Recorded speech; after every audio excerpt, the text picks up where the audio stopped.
حضرت موسیٰ علیہ السلام۔ مصر میں حضرت یوسف علیہ السلام کی زندگی کے دوران ہکسوس نے مصر پر قبضہ کیا اور ان کے لوگوں پر حکومت کر رہے تھے۔ ان کے دور حکومت میں مصر خدا تعالیٰ کی توحید میں بدل گیا، اور ان کی وفات سے قبل انہوں نے اپنے کنبے بنی اسرائیل کو تنہا ایک خدا کی عبادت پر قائم رہنے کا حکم دیا۔ انہیں صادق رہنے، فیصلوں میں انصاف کرنے کے ساتھ یہ پیغام دیا کہ ایک مقرر مدت کے بعد ایک رسول آئے گا، مگر ان کی وفات کے بعد مصر کے لوگ گناہ اور شرک کی طرف لوٹ گئے۔ بنی اسرائیل مصری معاشرے میں گھل مل گئے۔ ان میں سے کچھ بھٹکے ہوئے اور کچھ نے توحید پر ایمان قائم رکھا۔ 4 صدیاں گزرنے کے بعد بنی اسرائیل کثیر تعداد میں بڑھتے گئے، اور انہوں نے بہت سا کام کاج سنبھال لیا اور مصر ملک پر حاکموں کی حمایت کی۔ مصری ان سے نفرت کرتے، لیکن ہکسوس کے انتقام کے خوف کے باعث وہ اس نفرت کو ظاہر نہ کرتے۔ یہ صورتحال تب تک برقرار رہی کہ جب تک احموس نے مصریوں کو وہاں سے آزاد کروایا۔ بعد ازاں مصر پر ایک طاقتور بادشاہ نے حکومت کی۔ مصریوں نے اس کی پوجا کی۔ جب بادشاہ نے دیکھا کہ بنی اسرائیل تعداد میں بڑھ رہے ہیں، بادشاہ نے کچھ قوانین جاری کیے جن سے بنی اسرائیل غلام بنے رہیں اور کبھی اپنے حق یا انتقام کے لیے آواز نہ اٹھائیں۔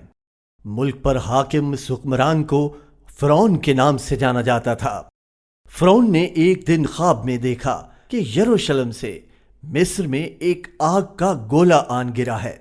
پادریوں نے اس خواب کی ترجمانی یہ بتائی کہ بنی اسرائیل میں سے ایک شخص آئے گا جو اسے اپنے تخت سے اکھاڑ پھینکے گا۔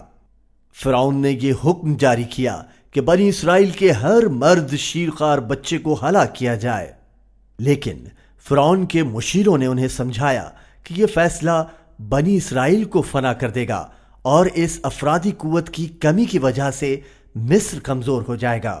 بہتر ہے کہ وہ 1 سال میں مردوں کو ذبح کریں اور 1 سال چھوڑ دیں۔ فرعون نے اس حل کو بہتر پایا۔ جس سال بچوں کو قتل نہ کیا گیا، ہارون علیہ السلام کی اس سال ولادت ہوئی، اور جس برس قتل کرنے کا حکم تھا اس برس موسیٰ علیہ السلام کی ولادت ہوئی۔ انہیں کی والدہ نے قتل کا اندیشہ محسوس کرتے انہیں دودھ پلایا کہ اتنے میں اس مبارک رات کو خدا کا پیغام آن پہنچا کہ موسیٰ کے لیے ایک چھوٹی سی ٹوکری بنائی جائے اور دودھ پلا کر اس بچے کو اس ٹوکری میں رکھ کے ندی میں اتارا جائے۔ ماں کو جدائی کی تکلیف کے باوجود یہ یقین تھا کہ خدا اس سے زیادہ موسیٰ پر مہربان ہے۔ موسیٰ علیہ السلام کی بہن کو ماں نے کہا کہ اس ٹوکری کے ساتھ ساتھ آگے بڑھتی رہے اور دیکھے کہ یہ کہاں پہنچتی ہے۔ نیل کے پانی نے بمشکل ٹوکری کو چھوا۔ خدا نے نیل کو حکم دیا تھا کہ وہ موسیٰ کو آہستہ سے اٹھائے اور اسے فرعون کے محل میں پہنچا دے۔ اس وقت موسیٰ کی بہن نے واپس آ کر اپنی والدہ کو تمام رودات سنائی۔ جب نوکرانیاں اپنے برتنوں کو بھرنے کے لیے دریا کے پاس گئیں تو انہیں یہ ٹوکری ملی۔ انہوں نے یہ ٹوکری اٹھائی اور فرعون کی بیوی آسیہ کے پاس لے آئی، جو کہ خود بانجھ تھی مگر خواہش اولاد رکھتی تھی۔ آسیہ نے باندھیوں کو ٹوکری کھولنے کا حکم دیا، اور جب اس نے موسیٰ علیہ السلام کو اس ٹوکری کے اندر پایا تو اس کے دل میں محبت کا احساس پیدا ہوا۔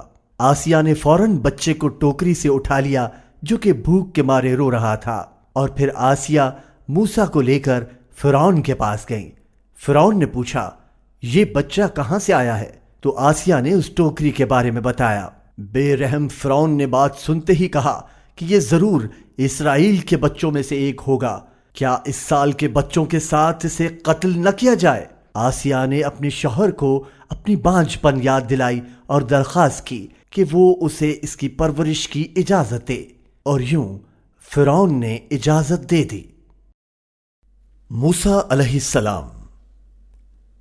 جب فرعون نے اپنی اہلیہ کو موسیٰ علیہ السلام کو اپنے محل میں پرورش کی اجازت دی تب موسیٰ علیہ السلام کو دودھ پلانے کے لیے آیا کو بلوایا گیا، لیکن موسیٰ دودھ پینے کو رضامند نہ تھے۔ اور پھر دوسری اور یہاں تک کہ 10ویں آیا بلوائی گئی، لیکن موسیٰ اب بھی رو رہے تھے اور دودھ پینے کو رضامند نہ تھے۔ فرعون کی اہلیہ افسردہ ہوئی کہ وہ کیا کرے یہ نہیں جانتی، اور موسیٰ علیہ السلام کی والدہ بھی دکھی تھی کہ وہ اپنے بچے سے دور ہیں۔ انہوں نے پل بھر کو ارادہ کیا کہ وہ فرعون کے محل میں جائے اور سب رودات سنائے، پھر چاہے جو بھی نتائج ہوں۔ مگر اللہ تعالیٰ نے انہیں طاقت دی اور پرسکون رکھا اور اپنے بیٹے کو خدا کے سپرد کیا، اور موسیٰ علیہ السلام کی بہن سے کہا کہ شہر جا کر جاننے کی کوشش کرے کہ موسیٰ علیہ السلام کا کیا ہوا۔ موسیٰ علیہ السلام کی بہن خاموشی سے فرعون کے محل کے قریب گئیں اور پوری کہانی سنی، اور فرعون کے محافظوں کو کہا، کیا میں تمہیں ایسی آیا لانے میں تمہاری رہنمائی کروں کہ جو اسے دودھ پلائے اور دیکھ بھال بھی کرے؟ فرعون کی بیوی خوش ہوئی اور اسے آیا لانے کے لیے کہا۔ یوں موسیٰ کی والدہ آئیں اور انہوں نے دودھ پلایا۔ فرعون کی بیوی خوش ہوئی اور کہا، جب تک بچے کی دودھ کی عمر ہے تم اس کی پرورش کرو اور پھر ہمارے پاس لے آنا۔ اور یوں دودھ کی عمر ختم ہونے کے بعد موسیٰ علیہ السلام کو فرعون کے محل میں واپس لایا گیا۔ موسیٰ علیہ السلام نے فرعون کے گھر میں پرورش پائی، اور وہ جانتے تھے کہ وہ فرعون کے بیٹے نہیں بلکہ بنی اسرائیل میں سے ایک ہیں۔ اور انہوں نے دیکھا کہ کیسے فرعون کے لوگ بنی اسرائیل پر ظلم کر رہے ہیں۔ اب موسیٰ علیہ السلام بڑے ہو چکے تھے، بالغ ہو چکے تھے۔ ایک دن شہر سے گزرتے ہوئے انہوں نے فرعون کے پیروکاروں کو ایک اسرائیلی شخص سے لڑتے دیکھا۔ کمزور اسرائیلی نے موسیٰ علیہ السلام سے مدد کی درخواست کی۔ موسیٰ جو مضبوط جسامت کے تھے، ظالم مصری آدمی کو دھکیل دیا اور اتفاقی طور پر اس کی موت واقع ہوئی۔ موسیٰ علیہ السلام خود کلام ہوئے کہ یہ شیطان کا کام ہے، دشمن اور گمراہ کن شیطان، اور پروردگار سے عرض کی کہ میں نے اپنے آپ پر ظلم کیا ہے، پروردگار مجھے معاف فرما۔ اللہ رب العزت نے انہیں معاف کیا۔ موسیٰ نے خدا سے وعدہ کیا تھا کہ وہ مجرموں کی مدد نہ کریں گے، اور اگلے ہی دن موسیٰ علیہ السلام اسی اسرائیلی شخص کو دیکھ کر حیرت زدہ تھے کہ جسے کل ایک مصری سے لڑتے ہوئے بچایا تھا۔ موسیٰ جانتے تھے کہ انہوں نے اس پر ظلم کیا، اور موسیٰ کا غصہ اس پل ختم ہوا، اور اللہ نے انہیں یاد دلایا کہ ان کی توبہ قبول ہو چکی ہے، اور ان کو خدا سے کیا وعدہ یاد آیا اور واپس پلٹ گئے۔ جو مصری اسرائیلیوں کے ساتھ لڑ رہا ہے اسے معلوم ہوا کہ موسیٰ نے اس مصری کا قتل کیا تھا جس کی لاش کل ملی تھی، اور اس نے شہر میں خبر پھیلا دی۔ اتنے میں ایک مصری شخص شہر کی مسافت سے دوڑتا آیا، اور اس نے موسیٰ علیہ السلام کو مصر چھوڑنے کا مشورہ دیا اور انکشاف کیا کہ مصریوں نے انہیں قتل کرنے کا ارادہ کیا ہے۔ موسیٰ علیہ السلام خوف زدہ ہوئے اور مصر سے ہجرت کی، اور چلتے رہے یہاں تک کہ وہ مدین پہنچ گئے اور ایک درخت تلے آرام کے لیے بیٹھ گئے۔ انہوں نے دیکھا کہ کنویں کے قریب ایک گروہ اپنے ریوڑ کو پانی پلا رہا تھا۔ موسیٰ نے مشاہدہ کیا کہ چرواہوں کا یہ گروہ اپنی بھیڑوں کو پانی پلا رہا ہے، مگر قریب 2 عورتیں اپنی بھیڑوں کو ان سے ملانے کے لیے روکتی ہیں۔ موسیٰ علیہ السلام ان کی جانب گئے اور دریافت کرنے پہ معلوم ہوا کہ یہ چرواہے اپنی بھیڑوں کو پانی دینے سے فارغ ہوں گے، تبھی یہ عورتیں اپنی بھیڑوں کو وہاں سے پانی پلا سکتی ہیں۔ موسیٰ علیہ السلام نے تنہا کنویں کا احاطہ اٹھا لیا، وہ کہ جسے 10 آدمی اٹھا نہیں سکتے، اور یوں ان عورتوں کی بھیڑوں کو پانی فراہم ہوا، اور پھر واپس درخت کے سائے میں بیٹھ گئے اور اپنے رب کو پکارا، اے میرے رب مجھے عطا کر وہ کہ جو میرے حق میں بہتر ہے۔ کچھ دیر بعد دونوں لڑکیوں میں سے ایک موسیٰ علیہ السلام کے پاس واپس آئی اور انہیں کہا کہ پانی پلانے کے بدلے میں میرے والد نے آپ کے لیے دعوت بھیجی ہے۔ موسیٰ علیہ السلام کھڑے ہوئے اور ان کے ساتھ چل پڑے۔ مسافت طے کرتے جیسے ہی تیز ہوا لڑکی کے لباس سے ٹکرائی، موسیٰ علیہ السلام نے شمس سے اپنی نگاہ دوسری جانب کی اور لڑکی سے کہا کہ وہ سامنے چلیں گے اور انہیں سڑک کی رہنمائی کرتی رہیں، اور وہ سامنے چلتے رہے جب تک کہ اس بوڑھے شخص تک نہ پہنچے۔ اور پھر موسیٰ علیہ السلام نے اس شخص کو اپنی کہانی سنائی۔ بوڑھے شخص نے کہا کہ آپ خوف زدہ نہ ہوں، آپ ظالموں سے نجات پا گئے، اور ان سے کہا کہ میں اپنی ایک بیٹی کی شادی آپ سے کرنا چاہوں گا اگر 8 سال تک ان بھیڑوں کو یوں ہی چرواتے رہیں، اور اگر آپ نے اپنی طرف سے دل کھول کر کام کیا تو۔ موسیٰ نے اتفاق کیا اور معاہدے پر عمل درآمد کے بعد انہوں نے اپنی اہلیہ کے ساتھ مصر واپس جانے کا فیصلہ کیا۔ موسیٰ علیہ السلام موسیٰ علیہ السلام اپنی اہلیہ کے ساتھ سفر کو نکلے۔ چاند غائب ہو گیا، گھپ اندھیرا اور سردی شدت اختیار کر رہی تھی۔ تب موسیٰ علیہ السلام نے دیکھا کہ بہت دور آگ بھڑک رہی ہے۔ ان کا دل خوش ہوا اور اپنے گھر والوں کو حکم دیا کہ وہ وہیں رکے تاکہ وہ آگ کی طرف بڑھیں اور وہاں سے کوئی جلتی لکڑی لا سکیں۔ موسیٰ علیہ السلام آگ کی طرف بڑھتے رہے یہاں تک کہ وادی طویٰ پہنچ گئے۔ جب آگ کے قریب پہنچے تو ایک آواز آئی، مبارک ہے وہ جو آگ کی تلاش میں آیا ہے، اور اس کے آس پاس کے لوگ مبارک ہیں۔ اللہ پاک ہے جو تمام دنیا کا مالک ہے۔ موسیٰ نے آگ کی جانب نگاہ کی اور اسے چمکتا پایا، اور پھر زمین لرز اٹھی، اور پھر جب وہ اس کے پاس آئے تو آواز آئی، اے موسیٰ، میں تمہارا رب ہوں، سو تم اپنی جوتیاں اتار دو، بے شک تم پاک وادی طویٰ میں ہو۔ موسیٰ علیہ السلام نے گھٹنے ٹیک دیے اور سارا جسم لرز اٹھا۔ بحکم خدا اپنی جوتیاں اتاری اور فرمایا، جی ہاں خداوندہ۔ اور پھر آواز آئی، اور میں نے تجھے پسند کیا ہے، جو کچھ وحی کی جا رہی ہے اسے سن لو، بے شک میں ہی اللہ ہوں، میرے سوا کوئی معبود نہیں، بس میری ہی بندگی کر اور میری ہی یاد کے لیے نماز پڑھا کر۔